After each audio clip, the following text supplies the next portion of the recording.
गरीब की बारिश। शहर की कच्ची बस्ती में एक गरीब मजदूर कालू रहा करता था। कालू के घर में उसकी पत्नी जानकी थी। जानकी लोगों के घरों में झाड़ू पोछा करके कुछ पैसे कमा लेती थी और वहीं कालू किसी तरह मेहनत मजदूरी करके 2 वक्त की रोटी का जुगाड़ कर लेता था। कुछ दिनों से हो रही बारिश के कारण कालू की मजदूरी बंद हो गई थी। अरे जानकी, इस बार तो बरसात ने हद ही कर दी, रुकने का नाम ही नहीं ले रही। कुछ समझ में नहीं आ रहा, अगर इसी तरह काम पर नहीं गया तो 2 वक्त की रोटी का जुगाड़ कैसे होगा। अरे तुम चिंता क्यों करते हो, बारिश का क्या है, 1 आध दिन में रुक जाएगी और उसके बाद में फिर से काम शुरू हो जाएगा।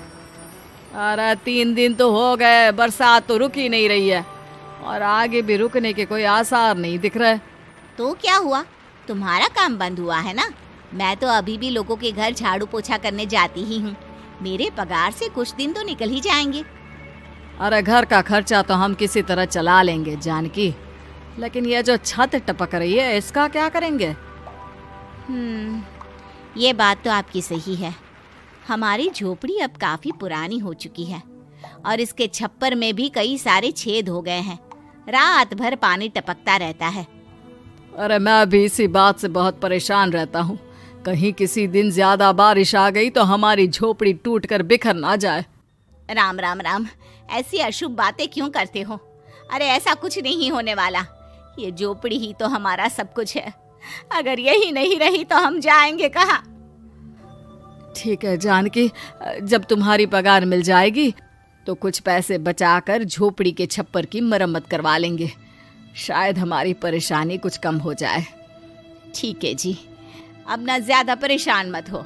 ये लो, खाना खा लो और सो जाओ, सुबह मुझे भी जल्दी काम पर जाना है। जानकी और कालू अपनी झोपड़ी में सो गए। रात को अचानक से बहुत तेज बारिश शुरू हो गई। धीरे धीरे बारिश का पानी कालू की बस्ती में भरने लगा। पानी भरते भरते झोपड़ी के बाहर तक पहुंच गया था। सुबह के वक्त जब कालू और जानकी सोकर उठे, हे भगवान, ये क्या हो गया? बारिश का पानी तो हमारे घरों तक पहुंच चुका है। अब मैं काम पर कैसे जाऊंगी? रहने दो जानकी, तुम आज काम पर मत जाओ। ऐसे पानी से निकल कर जाओगी और बीमार पड़ गई तो लेने के देने पड़ जाएंगे।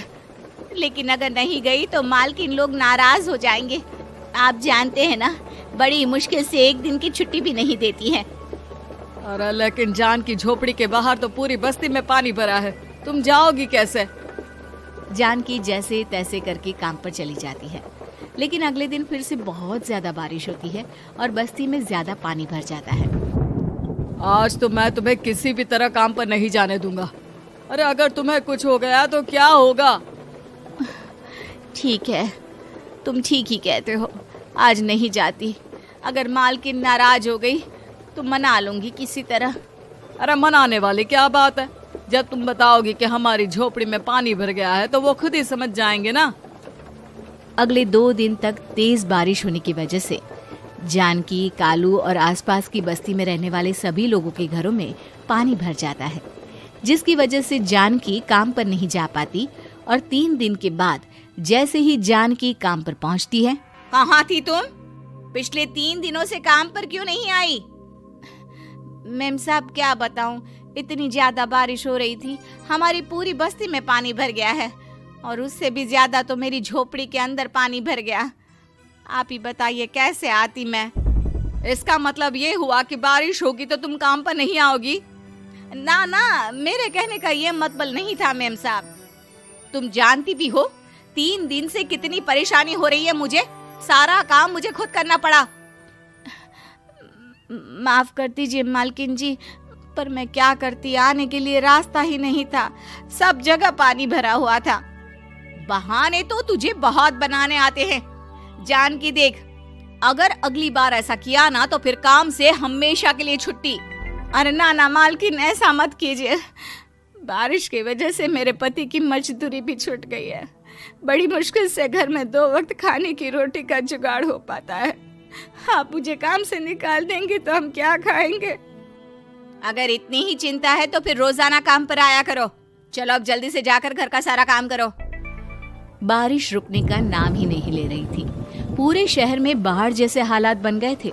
लेकिन नौकरी जाने के डर से जानकी किसी तरह रोज काम पर जाती थी। एक दिन जब जानकी काम करके अपने घर लौट आई तो अचानक उसकी बस्ती में कुछ लोगों का शोर सुनाई दिया। अरे लगता है बाहर कुछ हुआ है, मैं जाकर देखता हूँ। हाँ हाँ, पता तो कीजिए, ये बस्ती में लोग इतना शोर क्यों कर रहे हैं। बाहर जाकर कालू ने एक आदमी से पूछा, अरे क्या हुआ भाई, इतना शोर क्यों मचा रहा है?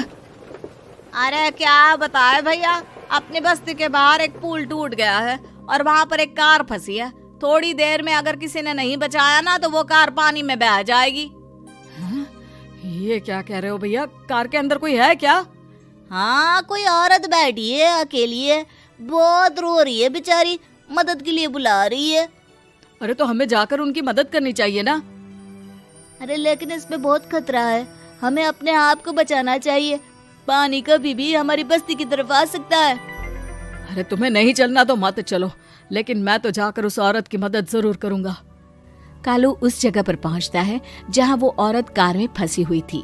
वहां पर पानी का बहाव बहुत तेज था और सारा पानी कालू की बस्ती की तरफ ही आ रहा था। कालू ने एक बड़ी सी रस्सी को पेड़ से बांध दिया और दूसरे सिरे को कार की तरफ फेंक दिया और उस औरत को रस्सी के सहारे बाहर आने के लिए कहा। तभी वहां जानकी भी दौड़ती हुई आई। अरे ये तो मेरी मालकिन है, जिनके यहाँ मैं काम करने जाती हूँ। अरे मैडम जी, आप डरिएगा मत, आपको कुछ नहीं होगा। आपकी गाड़ी को भी मैंने रस्सी से बांध दिया है। थोड़ी देर में पानी का बहाव कम हो जाएगा, फिर हम आपकी कार को भी बाहर निकाल लेंगे। क्या तुम जानकी के पति हो? हाँ हाँ, जानकी मेरी ही पत्नी है, आपके यहाँ काम करती है ना। लेकिन मेम साहब, आप यहाँ पानी में कैसे फंस गई? अब क्या बताऊं, मैं अपनी सहेलियों के साथ पिकनिक पर गई थी, वहीं से लौट रही थी। अचानक पानी का बहाव तेज हो गया और मेरी गाड़ी फंस गई। अरे कोई बात नहीं मालकिन, अब ना आप बिल्कुल सुरक्षित हैं। मैं तो बहुत बुरी तरह डर गई थी, कब से मदद के लिए चिल्ला रही थी, लेकिन कोई मेरी मदद के लिए नहीं आया। भला हो तुम्हारा पति का जिसने मेरी जान बचा ली। लेकिन जानकी, मैंने तुम्हारे साथ बहुत गलत व्यवहार किया। इतने खराब मौसम और बाढ़ में भी तुम्हें काम पर आने के लिए कहा, नौकरी से निकालने की धमकी भी दी, और तुमने मेरी जान बचाई। मुझे माफ कर दो। अरे कोई बात नहीं मालकिन, आपकी जान बचाना तो हमारा धर्म था। देखो जानकी, तुम्हारी झोपड़ी में जो भी नुकसान हुआ है उसके लिए मैं तुम्हें पैसे दूंगी। आज तुम्हारे पति ने मेरी जान बचाई है और आज के बाद मैं तुम्हें कभी भी नौकरी से निकालने की धमकी नहीं दूंगी। आज मैं तुम्हारी परेशानी को अच्छी तरह समझ चुकी हूँ।